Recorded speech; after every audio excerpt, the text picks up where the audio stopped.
ስለ ሀገራችን እድሜና ጥበብ ጠገብነት የላሊበላን፣ የፋሲል ግንብ፣ የሶፍ ዑመር ዋሻ፣ የሐረር ግንብና ሌሎች በርካታ ቅርሶችን በማኝነት መጥራት እንችላለን።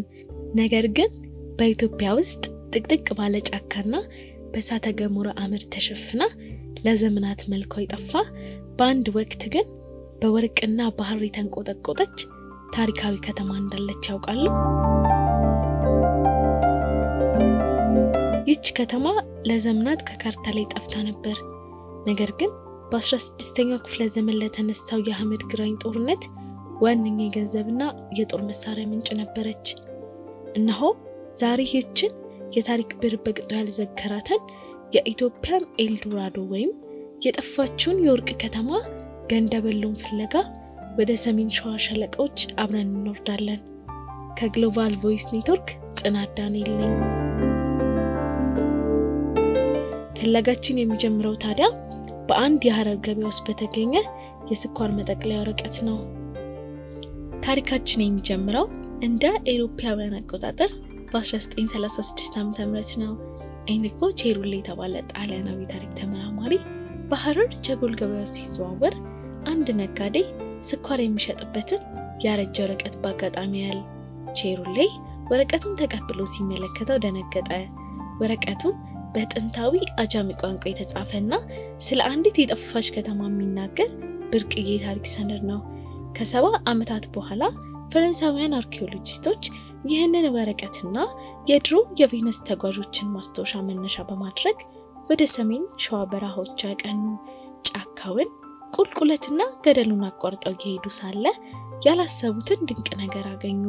በአካባቢው ነዋሪ ኖራ በታሪክ ድርሳናት ግን ገንደበል ተብላ የምትታወቀውን የታላቋን ከተማ ፍርስራሽ አገኙ። ለመሆኑ ይህች ከተማ በዘመኗ ምን ትመስል ነበር? አስቡት። ከ500 ዓመታት በፊት እዚህ ቦታ ላይ ብትቆሙ የምታዩት አቧራማ መንደር ሳይሆን በዓለም አቀፍ ንግድ የደመቀች የዘመነች ከተማ ነበር። ገንደበሎ የምትገኘው በደጋው የክርስቲያን መንግስትና በቆላማው የሙስሊም ሱልጣኔት የድንበር መስመር ላይ ነው። የቬነስ ተጓዦች እንደሚሉት ቦታው በቅሎች አልፈው ግመሎች የሚጫኑበት ስፍራ ነበር። ከቀይ ባህር የመጡ ግመሎች ደጋውን መውጣት አይችሉም። ከደጋ የመጡት በቅሎች ደግሞ ቆላውን መቋቋም አይችሉም። ስለዚህ በሺዎች የሚቆጠሩ ካራቫኖች እዚህ የተገናኙ ዕቃ ይለዋወጡ ነበር። ከህንድ የመጣ ሐር፣ የፋርስ ቅመማ ቅመም፣ የአረቢያ ዕጣን እዚህ ይሸጣል። በዚያን ዘመን በኢትዮጵያ ንግድ የሚካሄደው በአሞሌ ጨው እንጂ በሳንቲም አልነበረም። በገንደበሎ ግን ነጋዴዎቹ በጣም ሀብታም ከመሆናቸው የተነሳ በቬነስና በሃንጋሪ ንጹህ የወርቅ ሳንቲሞች ወይንም ዱካት ይገበያዩ ነበር። ነገር ግን ይሄ ሁሉ ሀብት ለከተማዋ ጥፋትን አመጣ።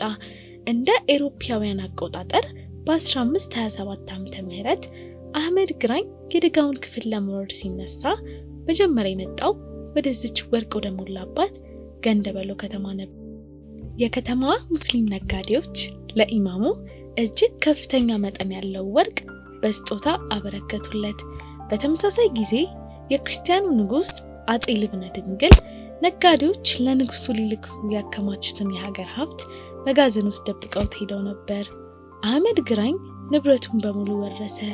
የታሪክ ምሁራን እንደሚሉት አህመድ ግራኝ ከኦቶማን ቱርክ ዘመናዊ ጠመንጃዎችንና መድፎችን የገዛው ከዚች ከተማ በዘረፈው ወርቅ ነበር። ይህ ጦርነት የሀገሪቱን ታሪክ ለዘላለም ቀየረው። ዛሬ ወደዚህ ቦታ ብትሄዱ የሚጠብቃችሁ አስደናቂ ነገር ነው።